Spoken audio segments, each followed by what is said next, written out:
devineras jamais ce que machin a fait. T'as déjà entendu cette phrase? on est tout le temps, constamment en train de condamner, de juger des gens qu'on connaît, des gens qu'on connaît pas, des gens qui existent que dans des films ou dans des livres, des gens qui sont innocents, des gens qui sont pas innocents. On juge constamment. Et Jésus nous appelle à faire quelque chose d'autre. Lisons le texte ensemble. Ne vous posez pas en juge, afin de ne pas être jugés. Car c'est de la façon dont vous jugez qu'on vous jugera. Et c'est la mesure dont vous vous servez qui servira de mesure pour vous. Qu'as-tu à regarder la paille qui est dans l'œil de ton frère, et la poutre qui est dans ton œil, tu ne la remarques pas? Ou bien, comment vas-tu dire à ton frère, attends que j'ôte la paille de ton œil, seulement voilà, la poutre est dans ton œil. Homme au jugement perverti.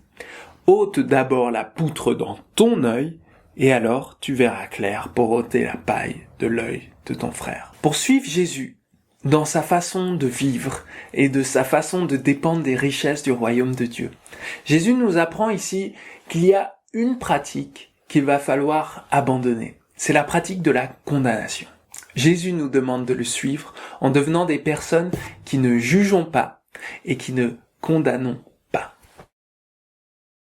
Juger quelqu'un, qu'on le veuille ou non, c'est finalement dire à son propos « tu es mauvais ». Tu devrais avoir honte. Il y a quelque chose qui tourne pas chez toi. En fait, on est en train de lui dire qu'on le veuille ou non, même si on ne le dit pas dans ses mots, même si on ne le dit pas, même si on ne le pense pas, la manière que la personne va avoir de recevoir le jugement, c'est de comprendre qu'il y a quelque chose d'irréparable en lui et que cette personne, finalement, est mauvaise.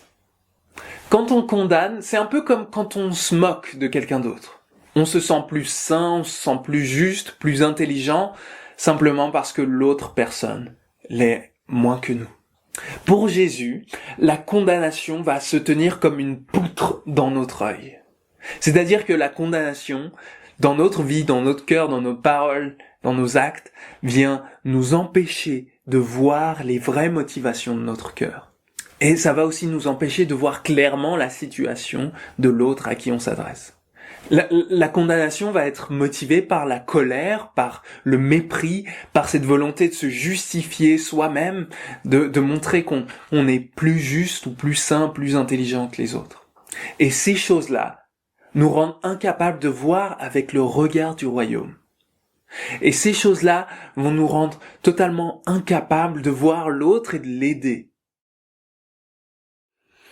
Jésus n'est pas en train de dire qu'on doit abandonner la pratique qui est vitale, du discernement de ce qui est bien, ce qui est mauvais, ce qui est vrai, ce qui est faux. Non, il est en train de nous dire que dans notre discernement de ce qui est bon et mauvais, on ne doit jamais rejeter la personne qui est derrière le comportement.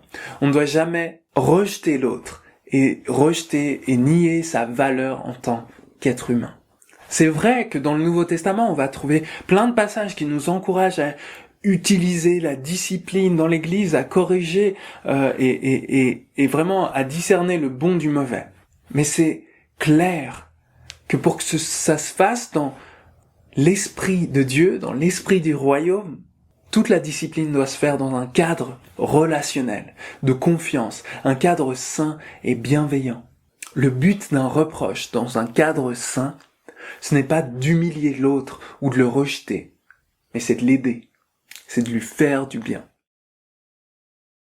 C'est pour ça que Jésus dit « Ne donnez pas aux chiens ce qui est sacré, ne jetez pas vos perles aux porcs, de peur qu'ils ne les piétinent et que se retournant, ils ne vous déchirent. » Il n'est pas en train de condamner toute une partie de la population en disant « Non, eux c'est des porcs. » C'est-à-dire, ils sont pas assez intelligents, ils sont pas assez bons pour pouvoir accepter l'évangile. Du coup, ne perdez pas vos forces sur eux, passez votre chemin.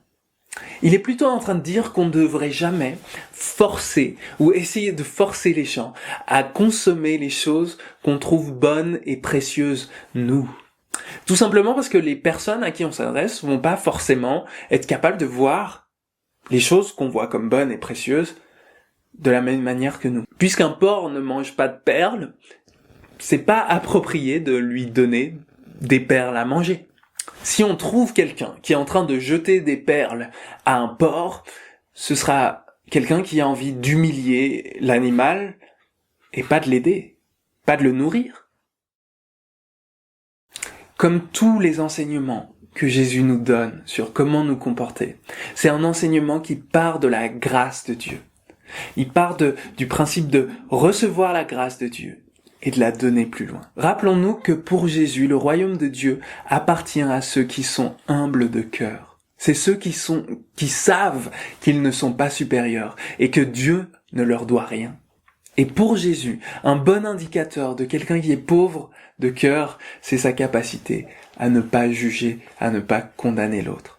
Celui qui tient sa valeur de Dieu n'a plus besoin de rabaisser les autres pour se sentir bien dans ses chaussures. Celui qui sait qu'il est pardonné, qu'il est racheté, que Dieu n'a pas tenu compte de toutes ses fautes innombrables, a plus besoin d'attendre des autres qu'ils soient parfaits et irréprochables. En fait, celui qui condamne les autres et leur reproche de ne pas être parfait n'a pas reconnu en lui-même qu'il n'était pas parfait et qu'il avait besoin d'aide. Et celui qui ne reconnaît pas sa faiblesse ne peut pas demander à Jésus sa force. Et dans les termes de Jésus, c'est celui qui juge qui sera jugé. Pour recevoir comme pour donner, dans le royaume de Dieu, il faut ouvrir ses mains. Et toi, est-ce que ça t'arrive d'avoir cette tendance à juger, à condamner les gens qui t'entourent, tes amis, tes collègues, ta famille, peu importe? Invite Jésus à t'aider à déposer cette tendance et à t'apprendre à endosser une vie de bienveillance envers les autres. À la semaine prochaine.